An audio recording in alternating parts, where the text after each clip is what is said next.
Hello everyone. आप सब कैसे हैं? मैं उम्मीद करता हूं कि बहुत अच्छे होंगे और अपनी पढ़ाई को बहुत अच्छे से कर रहे होंगे। मैं Akash Kumar Bhadana ICT virtual classroom में आपका बहुत बहुत स्वागत करता हूं मेरे प्यारे बच्चों। जैसा आपको पता है मेरे प्यारे बच्चों, बेसिकली 11वीं क्लास है और इस 11वीं क्लास के अंतर्गत हम लोग ज्योग्राफी देख रहे हैं और ज्योग्राफी में हमारी फिजिकल ज्योग्राफी है और इसमें हम चैप्टर नंबर जो आपका 10 है आपका शुरू करेंगे। और 9 में आप अच्छे से पढ़ चुके थे कि कैसे मौसम बढ़ता है, वायु राशि प्रणाली कैसे हैं, हेडली सेल क्या है, फेरल सेल क्या है, ये मैं आपको बता चुका था। उसके बाद मैंने आपको फ्रंट समझाया कि वाताग्र कैसे बनते हैं। चक्रवात मैंने आपको समझाया कितने हमारी जो पृथ्वी है उस पर किस तरीके से क्लाइमेटिक जोन पाए जाते हैं, यानी कि जो आपके कटिबंध है वो पाए जाते हैं। प्रेशर बेल्ट्स मिलती हैं, मैंने आपको वहाँ उनके विषय में बताया कि प्रेशर बेल्ट आपकी कैसे उत्पन्न होती हैं और कैसे अलग अलग जो आपके तूफान और चक्रवात आते हैं जो आपका समुद्री सतह पर उत्पन्न होते हैं और लैंड की ओर आकर्षित होते हैं। और मैंने आपको ये बताया कि एक फंक्शन बहुत वेरी करता है, वो है टेम्परेचर। टेम्परेचर अगर बढ़ेगा तो आपका प्रेशर कम होगा, अगर टेम्परेचर कम होगा तो प्रेशर ज्यादा होगा और हवा हाई टू लो चलेंगी। पिछले लेक्चर में इतना हम लोग पढ़ चुके हैं। ओवरऑल मैंने आपको चैप्टर पढ़ाया, कुछ नोट के रूप में लिखा है, एक बेसिक थिंकिंग आपके माइंड में बन गई होगी कि इस तरीके से कुछ होता है। आप उसी से आगे बढ़ेंगे और आगे बढ़ते हुए हम लोग चैप्टर नंबर 10 को देख रहे हैं। इसमें है वायुमंडल में जल। वायुमंडल में जल, अब इसको थोड़ा सा चैप्टर को आगे बढ़ने से पहले बेसिकली हम बहुत सारी चीजें हैं और जो हमें इसमें आपका समझनी चाहिए और आपका देखनी चाहिए। जैसे समझने का चाहिए वायुमंडल में जल, अगर मैं आपसे पूछूं जो हमारा एटमॉस्फेयर है, इस एटमॉस्फेयर में वाटर किस किस रूप में है बताइए। तो आप कहेंगे सर जो हमारा आप देखें कुछ जलवाष्प के रूप में है, क्लियर है, कहीं आर्द्रता के अंतर्गत है, कोई आपका डस्ट पार्टिकल के साथ चिपका हुआ है, कुछ ऊपर है। यानी कि हमको जल जो है काफी फॉर्म में मिलेगा और उसके टाइप में भी कुछ आपके चेंजेस आएंगे और कंडीशन के अनुसार उसका नाम में भी परिवर्तन हो सकता है। क्लियर है? अब देखिए, है तो पानी, जम गया तो बर्फ, उड़ गया तो क्या हो गया आपका जल वाष्प हो गया। ठीक है, लिक्विड फॉर्म में तो आपका वाटर है, आपका जल है। क्लियर है? तो ये सारी चीजों को भी देखेंगे और समझेंगे। वायुमंडल में जल की बात कर रहे हैं। अब देखिए वायुमंडल जल में क्या क्या पढ़ेंगे हम। सबसे पहले हम पढ़ेंगे वाष्पीकरण और संघनन। क्लियर है कि कैसे आपका आपका वेपराइजेशन होता है, कैसे आपका कंडेंसेशन होता है, ये हम देखेंगे। ये देखने के बाद इसके बाद आप देखोगे ओस क्या होती है। आप सुबह सुबह उठते हैं, अगर आपने बाइक बाहर खड़ी करी हो आपका आज के दिन में, देखिए हाल फिलहाल में अगर आपकी बाइक अंदर खड़ी है, नहीं है, बाहर खड़ी हुई है, तो उस पर एक लाइन खींचिए, पानी को आपको महसूस होगा, तो वो क्या है, वो ओस है। उसके बाद है तुषार। तुषार क्या होती है, जब टेम्परेचर नीचे चला जाता है, इसके विषय में पढ़ेंगे। तुषार के बाद हमको पड़ेगा कोहरा और कुहासा, बिल्कुल मिलते जुलते हैं आपस में, थोड़ा सा आपका डिफरेंट है, इसको पढ़ेंगे कोहरा और कुहासा को। फिर उसके बाद हम पढ़ेंगे बादल। आप देखते हैं अचानक बादल बन जाते हैं, बहुत बार बारिश होती है, बहुत बार गरज कर चले जाते हैं, बहुत बार हल्के से बादल होते हैं, बहुत तकड़ी बारिश होती है, बहुत बार बड़ी लंबी रिमझिम बारिश होती है। तो ये क्या बादल के टाइप हैं। कुछ हमको चलते हुए आपका मूव करते हुए आपके बादल दिखाई देते हैं। तो जो हमको बादल जो आपका मूवमेंट कर रहे हैं, जो आपके मूव कर रहे हैं, उन बादलों में और बादलों में क्या अंतर है, क्या इनकी हाइट के अनुसार को लेकर कुछ आपके डिफरेंसेस हैं, इन सभी पर हम लोग आपका बात करेंगे। कुछ टाइप हैं हम लोग उनको पढ़ेंगे। वर्षण यानी कि रेनफॉल क्या होती है, हाँ इसको देखेंगे। टाइप ऑफ आपका रेनफॉल को देखेंगे, ठीक। और टाइप ऑफ रेनफॉल में 3 प्रकार ही पढ़ेंगे, संवहनीय है, क्लियर है, और आपका पर्वतीय है। और पर्वत के बाद आप देखेंगे चक्रवाती, और ये जो आपका फ्रंटल है हम इसको देख लेंगे। संसार का जो आपका वितरण है इसको हम लोग पढ़ लेंगे। इस तरह चैप्टर हमारा समाप्त हो जाएगा। आइए चैप्टर को शुरू करते हैं, धीरे धीरे से हम इसको शुरू करते हैं और चीजों को देखना शुरू। कह रहे हैं कि आप जानते हैं कि कह रहे हैं कि आप जानते हैं कि हवा में जलवाष्प मौजूद होती है। तो आपको पता है जो हमारी हवा है, एटमॉस्फेयर है, जिसे हम हवा कहते हैं, पवन कहते हैं, इसमें क्या है, जलवाष्प मौजूद है। यानी कि इसमें वाटर वेपराइजेशन है, जलवाष्प की मात्रा होती है। क्लियर है? इसमें वायुमंडल में आयतन में 0 से लेकर 4% तक की भिन्नता पाई जाती है। क्या होता है कि ग्रास में देखोगे तो इसमें कुछ आपको भिन्नता जो है आपको देखने की मिलेगी। 0 से इसका जो आयतन है, उसका वॉल्यूम है, 0 से लेकर 4% के जो बीच है, इस 4% के बीच तक बेसिकली ये पाई जाती है। ठीक, मौसम की परिघटना में इसका महत्वपूर्ण योगदान है। कह रहे जो हमारा मौसम है, जो हमारा क्लाइमेट है, इसमें इसका बहुत बड़ा रोल है, जो आपका रोल आप इम्पैक्ट करती है, रोल प्ले करती है। किस प्रकार से बारिश हो रही है, कैसे वर्षा होती है, क्या प्रोसेस है, इसमें वो अपना बड़ा रोल प्ले करती है। क्लियर है? इसको देखते हैं। मौसम की परिघटना में इसका महत्वपूर्ण योगदान होता है। जल वायुमंडल की 3 अवस्था है। आप देखिए, जो हमारा जल है, जो हमारा वाटर है एटमॉस्फेयर में, अगर आप इसको देखोगे, ये बेसिकली 3 स्टेप अवस्था में मिलेगा। ध्यान रखना है, कितनी अवस्था मिलेगा? 3। तो कौन कौन सी अवस्था है जो हमको जल मिलता है? तो गैस, द्रव और ठोस, यानी कि सॉलिड, लिक्विड और गैस। ठीक है, तो गैस में भी मिल सकता है और आपका लिक्विड फॉर्म में भी मिल सकता है और ठोस में भी मिल सकता है।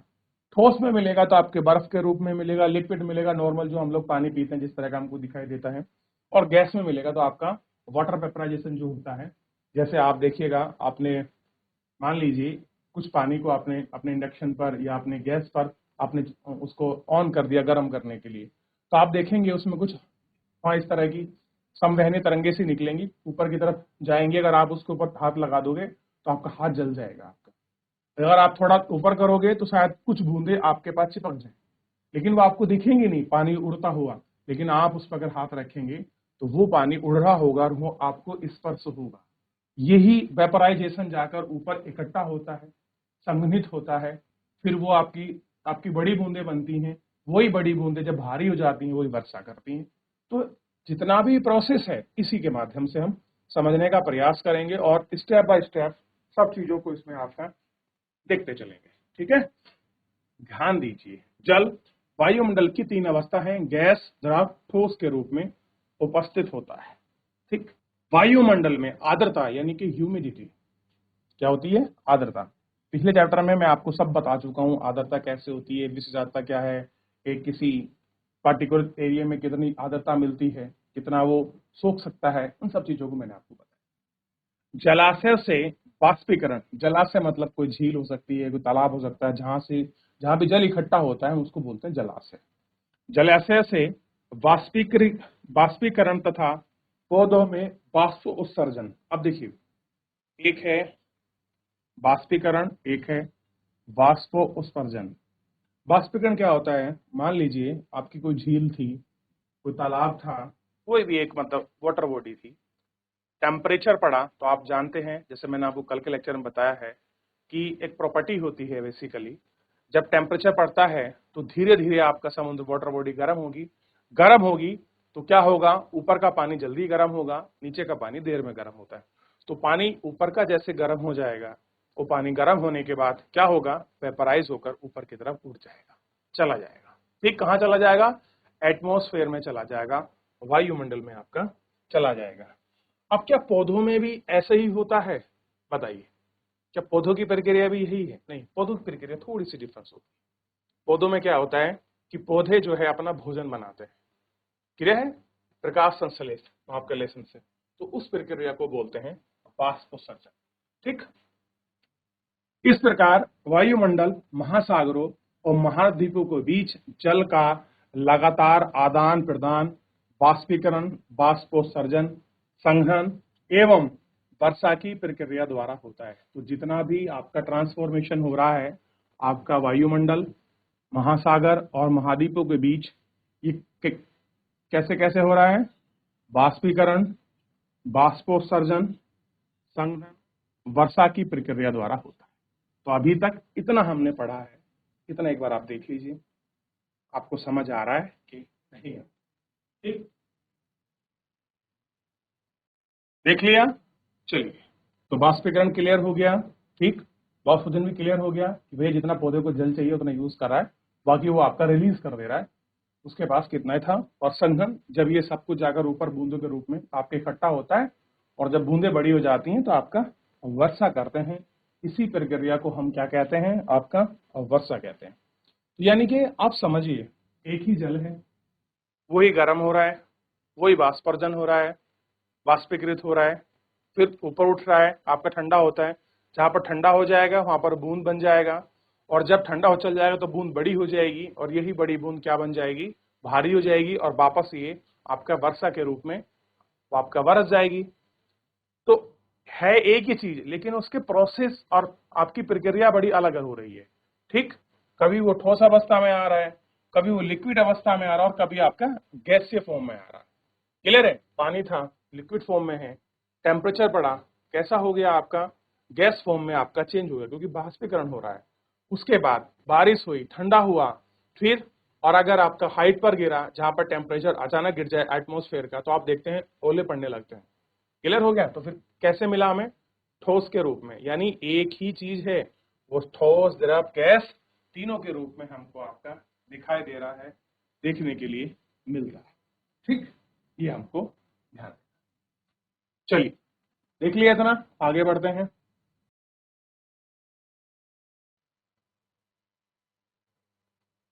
देखिए, हवा में मौजूदा जलवाष्प को आर्द्रता कहते हैं। अब कोई आपसे पूछ ले ह्यूमिडिटी क्या है, तो बड़ा सरल और सीधी इसकी डेफिनेशन होगी, हवा में मौजूद जलवाष्प की मात्रा को ही क्या कहते हैं, आर्द्रता कहते हैं।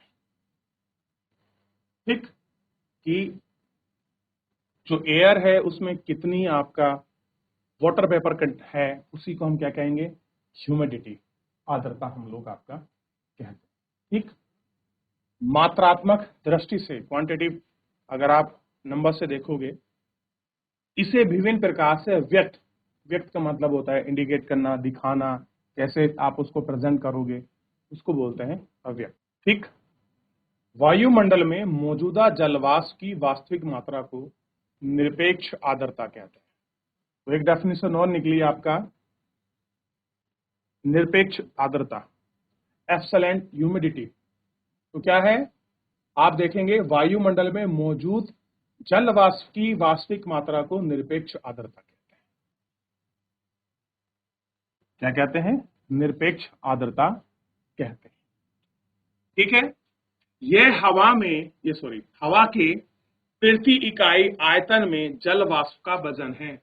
ध्यान रखिए, एब्सोल्यूट जो आपका ह्यूमिडिटी है वो कैसा है, प्रति इकाई, 1 वर्ग किलोमीटर में हो सकती है, उसके अनुसार मापते हैं ना, तो उसका जो वॉल्यूम है उसमें जल वाष्प का कितना वजन है, और इसको मापते कैसे हैं, ध्यान रखिए, इसे ग्राम प्रति घन मीटर के रूप में मापा जाता है।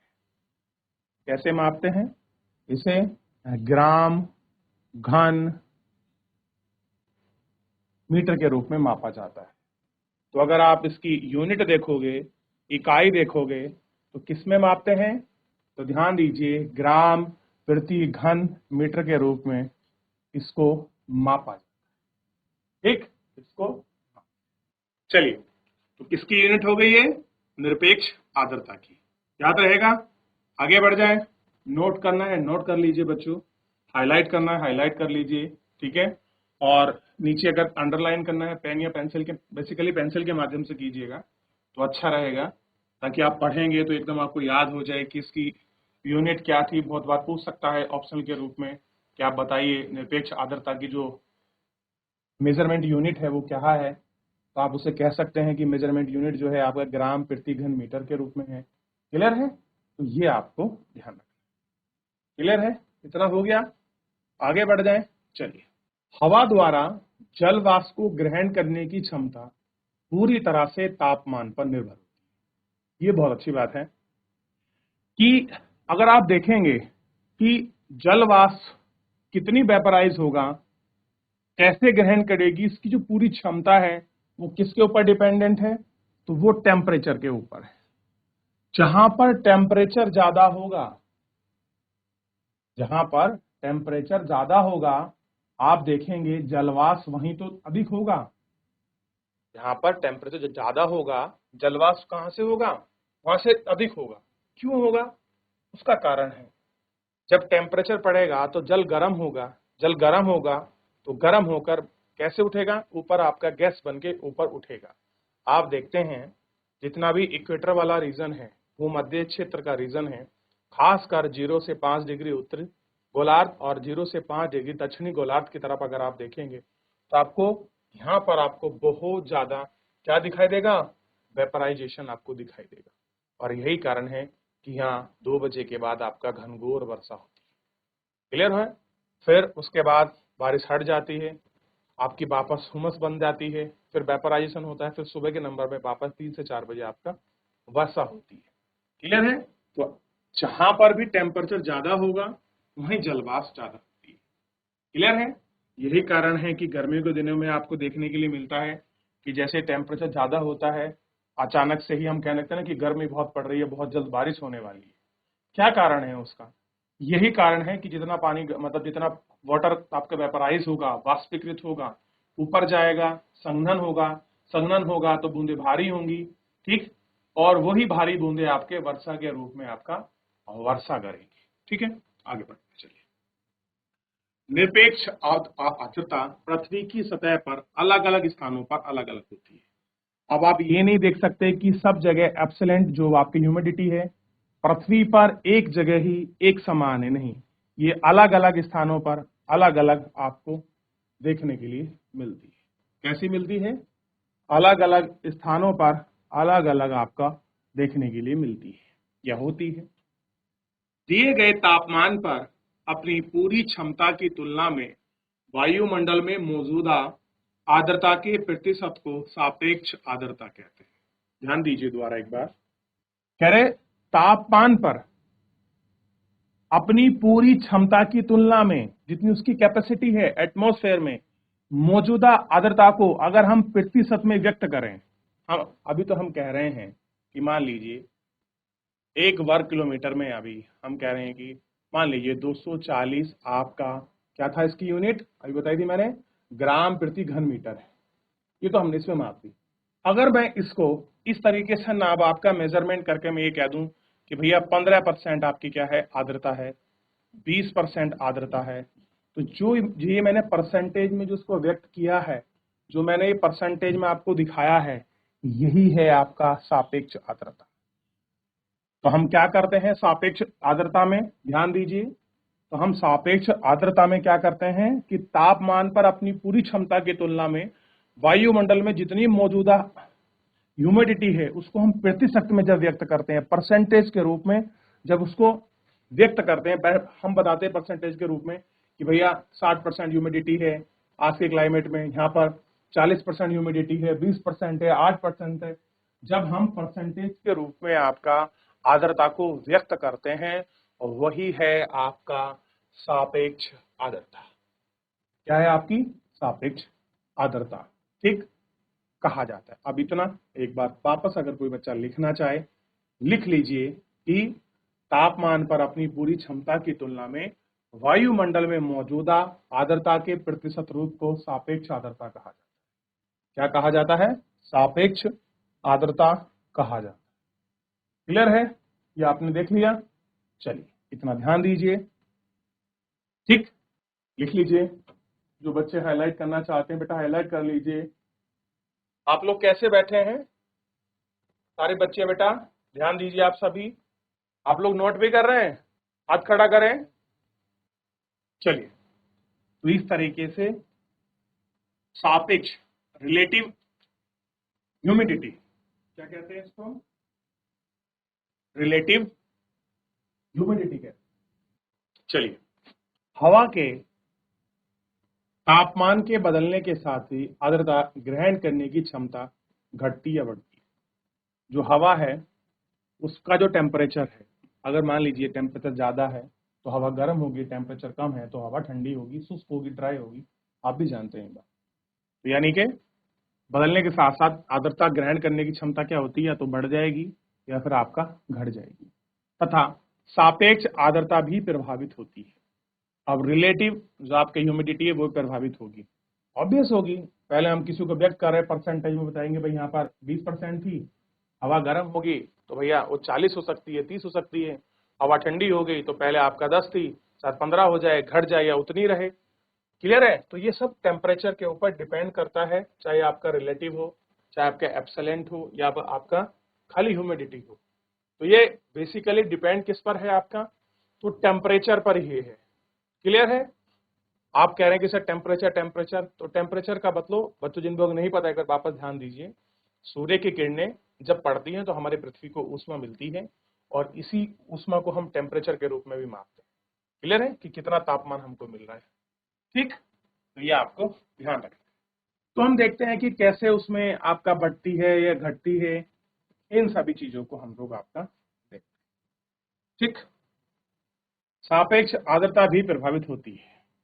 यह है महासागरों के ऊपर सबसे अधिक, ध्यान दीजिए, कहां पर? महासागरों के ऊपर सबसे अधिक, महाद्वीपों के ऊपर सबसे कम है। ध्यान दीजिए, तो रिलेटिव ह्यूमिडिटी जो है कहां पर ज्यादा होगी? तो जो आपका महासागर है, जो ओशन है आपका, उन पर सबसे ज्यादा आपका रिलेटिव ह्यूमिडिटी आपको दिखाई देगी, आपको महसूस होगी। और सबसे कम कहां दिखाई देगी? महाद्वीपों पर दिखाई देगी। क्यों? क्योंकि महाद्वीप पर आपका लैंड ज्यादा होती है, पानी का जो स्पेस है, मतलब जो पानी है वो कम होता है। और महासागरों में तो पानी है वो गर्म होगा, गर्म होगा तो ज्यादा आपका वेपराइज होगा, तो वहां टेम्परेचर का वेरिएशन होते ही आपका रिलेटिव ह्यूमिडिटी में भी आपका आपका वेरिएशन आएगा, लेकिन लैंड पर इतना वेरिएशन नहीं आएगा। क्लियर हो गया? तो इसलिए ये सारी चीज आपको देखनी है और ध्यान रखनी है। क्लियर है? जो आपको बेसिकली वेरिएशन जो आपको देखने के लिए मिल रहा है। क्लियर हो गया है? ये इतना आप ध्यान रखें। ठीक, तो अभी तक इतना पढ़ लिया है, यहां तक किसी को डाउट? वापस एक बार देख लेते हैं। चलिए, जल हमको तीन अवस्था में मिलता है, सॉलिड, लिक्विड, गैस में। बाष्पीकरण, वाष्पोत्सर्जन, संघनन को मैं आपको बताया, बाकी अच्छे से बताऊंगा होता क्या बेसिकली कंडेंसेशन। रेनफॉल के प्रोसेस हमने देख ली। उसके बाद आर्द्रता को मैंने बताया, हवा में मौजूद जलवाष्प की मात्रा को आर्द्रता कहते हैं, इसको क्वांटिटिव फॉर्म में भी आपका व्यक्त करते हैं। वायुमंडल में मौजूदा जलवाष्प की जो रियल जो आपकी मात्रा है, वास्तविक जो मात्रा है, उसी को हम क्या कहते हैं? आपका निरपेक्ष आर्द्रता कहते हैं, रिलेटिव ह्यूमिडिटी कहते हैं। ये हवा के प्रति इकाई का जो आयतन है उसको जलवाष्प में व्यक्त करते हैं। क्लियर है? ठीक, तो रियल की जितनी मात्रा है, ठीक, यह हवा के प्रति इकाई आयतन को जलवाष्प का वजन है और ग्राम प्रति घन मीटर के रूप में व्यक्त किया जाता है। हवा द्वारा जलवाष्प को ग्रहण करने की जो आपका क्षमता है वो तापमान पर आपका डिपेंड होती है, तापमान पर आपका निर्भर करती है, ये हमने देख लिया। और जब भी हमें अपनी पूरी आर्द्रता को जो वायुमंडल में मौजूद है उसको अगर हम लोग परसेंटेज के रूप में डिफाइन करेंगे तो वो क्या कहलाती है? आपकी सापेक्ष आर्द्रता कहलाती है। और आप जानते हैं कि टेम्परेचर के बदलने के साथ ही ह्यूमिडिटी आपकी बदल जाती है। टेम्परेचर ज्यादा होगा, आर्द्रता ज्यादा होगी, टेम्परेचर कम होगा तो ह्यूमिडिटी भी आपको कम देखने के लिए मिलती है। क्लियर हो गया?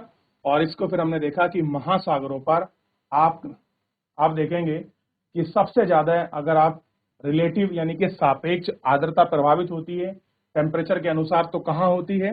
महासागरों पर। और सबसे कम कहाँ पर होती है?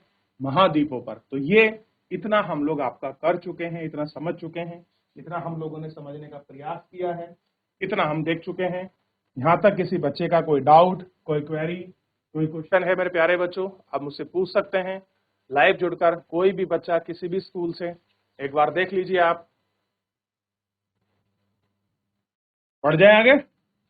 ध्यान दीजिए, एक निश्चित तापमान पर, कोई एक आपका सर्टेन आपका टेम्परेचर है, तापमान पर जल वाष्प से पूरी तरह हवा को संतृप्त कहा जाता है। जब कोई एक निश्चित है टेम्परेचर, जलवाष्प पूरी हवा को हम आपका संतृप्त कहते हैं। इसका मतलब यह है कि हवा की स्थिति में दिए गए तापमान पर और अधिक आर्द्रता को ग्रहण करने में क्षमता नहीं है, यानी कि जितना टेम्परेचर दिया गया है उससे अधिक और वो अधिक ह्यूमिडिटी को एक्सेप्ट नहीं कर सकती, उसके लिए सक्षम नहीं है। ठीक, ये है संतृप्त। ठीक, वापस समझिए, एक निश्चित तापमान पर जलवाष्प की पूरी हवा को संतृप्त कहा जाता है। इसका मतलब यह है कि हवा इस स्थिति में दिए गए तापमान और अधिक आर्द्रता को ग्रहण करने के लिए सक्षम नहीं है। कितना टेम्परेचर है, एक यूनिट थी, एक मेजरमेंट थी जिसको वो मतलब आर्द्रता ग्रहण कर सकती थी, इससे ज्यादा वो नहीं कर सकती। आपके संतृप्त हो गई है, अब इससे ज्यादा वो एक्सेप्ट नहीं कर रही है। क्लियर हो गया? जैसे आप एक गिलास ही पानी पी सकते हैं, आप दूसरा नहीं पी सकते, आप संतृप्त हैं, ऐसे मान लीजिए जनरल फॉर्म में समझने के लिए। चलिए, तो ये आपका एक आपका प्रतिदर्श है जिसके तापमान पर आपका समतल आती है और जिसे हम औसांक कहते हैं, ड्यू पॉइंट कहते हैं। ठीक, क्या कहते हैं? Due point. तो एक बार वापस पूरा देख लीजिए, आगे बढ़ते हैं। तो सैचुरेटेड जो पॉइंट है वो आपने देख लिया, सैचुरेटेड क्या है, क्लियर है? आगे बढ़ते हैं। वाष्पीकरण और आपका संघनन, क्लियर हो गया? देखिए, वायुमंडल में जल वाष्प की मात्रा वाष्पीकरण तथा संघनन के कारण क्रम से घटती बढ़ती है। वायुमंडल में जल वाष्प की मात्रा के कारण वाष्पीकरण तथा संघनन की जो मात्रा है घटती बढ़ती रहती है।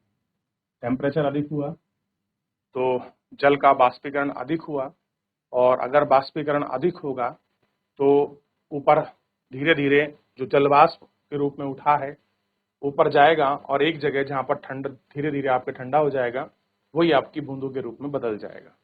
तो ये कैसे होती है? ये कांस्टेंट नहीं होती हमेशा कि एक ही स्थिर बनी रहे। ये क्या होती है? क्रम से लिखा हुआ है ना, ये कभी घटती है कभी बढ़ती है, इसमें के चेंजेस जो है आपके बेसिकली होते रहते हैं। वाष्पीकरण वह प्रक्रिया है जिसके द्वारा जल द्रव से गैस अवस्था में परिवर्तित होता है। ध्यान दीजिए, तो वाष्पीकरण कौन सा प्रोसेस है? जिसमें जल द्रव अवस्था से गैसीय अवस्था में बदलता है। कहां बदलता है? जल गैसीय अवस्था में बदलता है। आपने देखा होगा, आप गैस पर पानी गर्म करने के लिए रख दीजिए, नीचे से अपनी गैस को ऑन कर दीजिए, और कुछ समय के बाद देखेंगे पूरा जो पानी है वो गायब हो गया। कहां चला गया? वो सब वेपराइज होकर, बाष्पीकृत होकर कहां उड़ गया? आपके वायुमंडल एटमॉस्फेयर में जाकर मिल गया। क्लियर है? तो जल से गैस की जो प्रक्रिया है, जो प्रोसेस है, जल से गैस बनने की जो प्रक्रिया है, उसी को कहते हैं वाष्पीकरण, वाटर वेपराइजेशन। क्लियर है? ध्यान रहेगा इतना। यानी कि तापमान पर एक टेम्परेचर होगा जिस पर आपका जल क्या हो जाएगा? वाष्पीकृत होना शुरू हो जाएगा। यानी कि जल से आपका जो हवा के रूप में, या कह सकते हैं आपका जो जलवाष्प के रूप में बनेगा। ऐसा थोड़ी ना है कि आपने सीधा गैस पर रखा और 2 मिनट के अंदर ही आपका जलवाष्प बन गया। नहीं नहीं, एक सर्टेन टेम्परेचर के बाद ही वो क्या होगा, एक हर कोई भी ऐसी वस्तु है जो जिसको हम, चाहे आपका दूध हो चाहे आपका पानी हो, आप देखते हैं दूध में भी एक सर्टेन टेम्परेचर के बाद जितना भी उसमें वाटर होता है वो आपका उड़ जाता है, बाद में जो नीचे खोया है उसको मावा कहते हैं वो बच जाता है। क्लियर है? तो ऐसे ही एक सर्टेन टेम्परेचर पर जितना आपका जल वेपराइजेशन होना था वो आपका हो जाएगा। दिए गए हवा के अंश में जल को अवशोषित करने एवं धारण करने की क्षमता तापमान में वृद्धि के साथ साथ बढ़ती है। कह रहे एटमॉस्फेयर में जो हवा के जो कुछ अंश हैं, जल को अवशोषित करने एवं धारण करने की क्षमता तापमान में वृद्धि के साथ बढ़ती है। ठीक, टेम्परेचर बढ़ेगा तो उसको होल्डिंग कैपेसिटी भी उनकी बढ़ जाएगी। ठीक, यदि आर्द्रता कम है तो हवा में नमी अवशोषित करने तथा धारण करने की क्षमता होती है। आर्द्रता अगर कैसी हो? कम हो। ह्यूमिडिटी कम है तो कम है, वो चीजों को अधिक अवशोषित कर सकती है, अधिक धारण करने की क्षमता जो होती है, कैपेसिटी जो है वो उसके अंदर रहेगी। ठीक, हवा की गति संतृप्त परत को असंतृप्त परत द्वारा हटा देती है।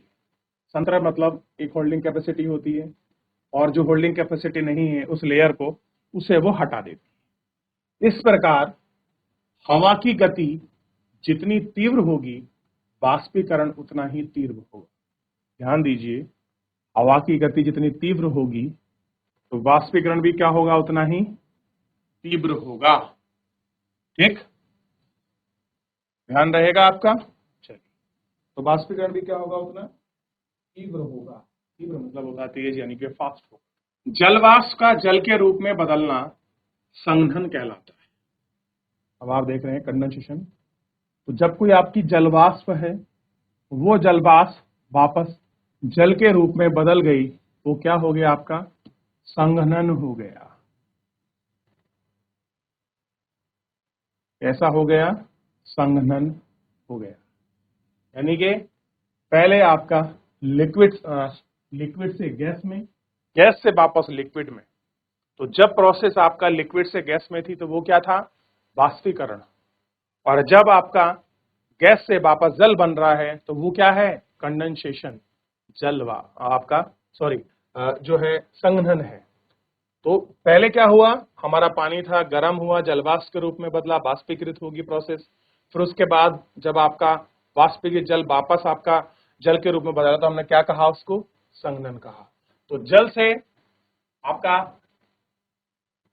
जलवाष्प से जल के रूप में बदलना ही संघनन कहलाता है। ध्यान रहेगा आपका, जलवाष्प से जल के रूप में बदलना ही संघनन कहलाता है। ठीक, चलिए, ऊष्मा का ह्रास ही संघनन का कारण है। कह रहे ऊष्मा का ह्रास होता है, ऊष्मा कुछ घटती है, कुछ नष्ट होती है, कुछ ह्रास होता है, तो ऊष्मा का ह्रास ही संघनन का कारण होता है। जब आर्द्रता, आर्द्र ह्यूमिड, जब आर्द्र हवा ठंडी होती है तब उसमें जल वाष्प को धारण करने की क्षमता समाप्त हो जाती है। ध्यान दीजिए, अब अभी बताया था मैंने कि हवा ठंडी होगी तो जल वाष्प को कैपेसिटी होल्डिंग नहीं कर सकती, वो गर्म होगी तो ही कर सकती है, ठंडी होने पर थोड़ी करेगी। क्लियर है? तब अतिरिक्त जल वाष्प द्रव में संघनित हो जाता है। बचा हुआ जितना भी जल है वो कैसे बनेगा? लिक्विड फॉर्म में चेंज हो जाएगा और यह सीधे ठोस के रूप में परिवर्तित होता है। यानी कि जितनी होल्डिंग कैपेसिटी थी कर ली, बाकी जो नहीं थी वो सीधा आपका जल बनेगा, बूंद बनेगी और सीधे ठोस के रूप में परिवर्तित होगी। और परिवर्तित होते ही इसे क्या कहते हैं? ऊर्ध्वपातन कहते हैं। क्या कहते हैं? सीधे ठोस के रूप में बदलना, यानी कि गैस का सीधे ठोस रूप में चेंज होना ही ऊर्ध्वपातन कहलाता है। कैसे? आपकी जलवाष्प थी, ऊपर उड़ी, होल्डिंग कैपेसिटी नहीं बची क्योंकि हवा ठंडी हो चुकी थी, अचानक टेम्परेचर गिर गया, सीधा ठंडा हो गया और ओले के रूप में, हिमवृष्टि के रूप में वर्षा हो गई। ये क्या है? आपका ऊर्ध्वपातन प्रक्रिया, सीधे ठोस के रूप में बदलना। और जब अतिरिक्त जलवाष्प द्रवित ना होकर द्रवित द्रव में संघनित हो जाती है और यह सीधे आपका ठोस रूप में परिवर्तित हो जाए तो उसको क्या कहते हैं? ऊर्ध्वपातन। यानी कि सीधे आपका गैसीय अवस्था से ठोसीय अवस्था में बदलना ही ऊर्ध्वपातन कहलाता है। ठीक, एक बार देख लीजिए, आपको अंतर थोड़ा सा क्लियर हो जाएगा और अच्छे से आपको स्पष्ट हो जाएगा क्या है। हो गया? चलिए, स्वतंत्र हवा में छोटे छोटे कणों के चारों ओर ठंडा होने के कारण संघनन हो जाता है। ये कोई बूंद थी, टेम्परेचर ठंडा हो गया और ये आपका संघनन हो गया। इन छोटे छोटे कण को संघनन केंद्र कहा जाता है। खासकर धूल, धुआं तथा महासागरों के नमक के कण अच्छे केंद्रक होते हैं। तो संघनन केंद्र में कौन आ गया? जिनके साथ आप देखते हैं जलवाष्प चिपकता है तो धूल के साथ चिपक जाएगा, धुएं के कण के साथ। और भी अच्छा है कि जो नमक होता है, नमक के जो कण होते हैं उनके साथ चिपक जाते हैं और अच्छे कणक होते हैं। वे क्लियर हो गया? क्योंकि वे पानी को अपशोषित कर लेते हैं। कैसे करते हैं? अपशोषित। और संघनन उस अवस्था में भी होता है जब आर्द्र हवा कुछ ठंडी वस्तुओं के संपर्क में आती है। क्या होता है? के संपर्क में आती है। तो फिलहाल इतना ही हम लोग करेंगे। तो आज आपने जो है बहुत सारे प्रोसेस समझ लिया। जलवाष्प, वाष्पीकरण क्लियर हो गया, संघनन, ऊर्ध्वपातन, इन प्रोसेस प्रक्रिया को आपके आर्द्रता, सापेक्ष आर्द्रता, निरपेक्ष आर्द्रता, उसकी यूनिट, सैचुरेटेड, असैचुरेटेड, इन सारी चीजों को आपने देख लिया। फिलहाल जो है आज के लिए इतना ही क्योंकि समय समाप्त हो रहा है, अगली कक्षाएं हैं। तो मेरे प्यारे बच्चों, हम लोग मिलेंगे नेक्स्ट लेक्चर में। तब तक अपना ध्यान रखिए, स्वस्थ रहिए, अपनी पढ़ाई को बहुत अच्छे से करते रहिए और बच्चों मुझसे जुड़ने के लिए आपका बहुत बहुत धन्यवाद।